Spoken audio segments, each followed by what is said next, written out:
നമസ്കാരം, എല്ലാവർക്കും പുതിയ വീഡിയോയിലേക്ക് സ്വാഗതം.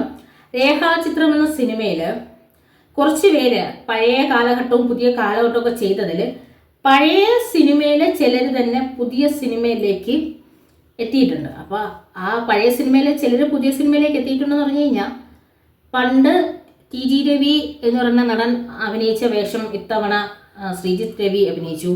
കമൽ സാറിൻ്റെ മകൻ വന്നു. സിദ്ദിഖ് എന്ന് പറയുന്ന നടൻ്റെ മകനായിട്ട് സിദ്ദിഖിനെ വന്നു. അങ്ങനെ 3-4 സിനിമകളിൽ, പഴയ സിനിമകളിൽ യഥാർത്ഥത്തിൽ നടന്മാരായിരുന്നവരുടെ തന്നെ മക്കൾ തന്നെ അഭിനയിച്ചു. അതായത് 3 താരങ്ങളും പഴയ സിനിമകളിൽ യഥാർത്ഥത്തിൽ അഭിനയിച്ചവരുടെ മക്കളായിരുന്നു. അത് വളരെ ഒരു പ്രത്യേകതയുള്ള ഒരു കാര്യം കൂടിയായിരുന്നു.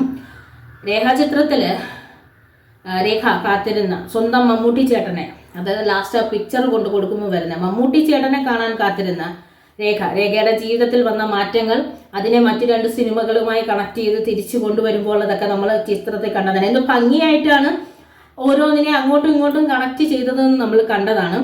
അനശ്വര രാജൻ്റെ, ആസിഫ് അലിയുടെ ഗംഭീരമായ പ്രകടനവും, അതോടൊപ്പം തന്നെ പഴയ കാലഘട്ടത്തിൽ നിന്ന് പുതിയ കാലഘട്ടത്തിലേക്ക് എത്തിയ ഈ നടന്മാരുടെ പ്രകടനവും കാലഘട്ടവും ഒക്കെ ഗംഭീരമായി അവതരിപ്പിച്ച് ഇംപെർഫെക്ഷൻസ് ഇല്ലാത്ത പെർഫെക്ഷൻസിന്റെ മാക്സിമം കൊടുത്തത് കൊണ്ട് തന്നെയാണ് ചിത്രം ഇത്രയും അധികം വിജയം തിയേറ്ററുകൾ നേടിയത്. കാര്യം കേരളത്തിൽ മൊത്തം അങ്ങോട്ടും ഇങ്ങോട്ടുള്ള തിയേറ്ററുകളിൽ ചിത്രം 3, 4, 5 ഷോ നിറഞ്ഞ സദസ്സിൽ പൊക്കിക്കൊണ്ടിരുന്നു. കാരണം ഇതുകൊണ്ട് തന്നെയാണ്.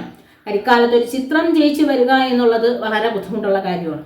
അതിൻ്റെ ഇടയിൽ തന്നെ നമ്മുടെ മമ്മൂട്ടി, അപ്പം നമ്മളതിൽ അവസാനത്തെ ഡയലോഗല്ലേ, രേഖയുടെ സ്വന്തം മമ്മൂട്ടി ചേട്ടൻ എന്ന് പറയുമ്പോൾ നമുക്കറിയാം മമ്മൂട്ടി ചേട്ടൻ്റെ പ്രസൻസ്. മമ്മൂട്ടി ചേട്ടൻ എത്രത്തോളം വേണ്ടപ്പെട്ട ഒരാൾ, അല്ലെങ്കിൽ എത്രത്തോളം ജീവിതത്തിൽ സ്ഥാനം കൊടുത്ത് രേഖയ്ക്ക് എത്രത്തോളം വേണമെന്നുള്ള ഒരാളായിരുന്നു, അല്ലെങ്കിൽ എത്രത്തോളം ആരാധനയുള്ള ആളായിരുന്നു എന്നുള്ളത് നമുക്ക് ആ ഒറ്റ വരിയിൽ പറയുമ്പോൾ തന്നെ മനസ്സിലാവും. ഗംഭീരമായ പ്രകടനം ചെയ്ത ആസിഫ് അലി, അനശ്വര രാജൻ, പിന്നെ ഇതുപോലെ തന്നെ ശ്രീജിത്ത് രവി, ഷാഹിൻ സിദ്ദിഖ് തുടങ്ങി ഒട്ടേറെ താരങ്ങൾ അണിനിരുന്നവർക്കെല്ലാം അവരുടെ ജീവിതത്തിൽ, അഭിനയ ജീവിതത്തിൽ ഏറ്റവും മൈൽ സ്റ്റോൺ ആവുന്ന ഒരു ക്യാരക്ടറാക്കി മാറ്റി. അങ്ങനെ രേഖയുടെ സ്വന്തം മമ്മൂട്ടി ചേട്ടൻ മലയാള സിനിമയിൽ തന്നെ നാഴികക്കല്ലാവുന്ന ഒരു ക്യാരക്ടറുകളും സാങ്കേതിക വിദ്യകളും എല്ലാം തീർത്ത് കൊടുത്തിട്ടാണ് പോയത്.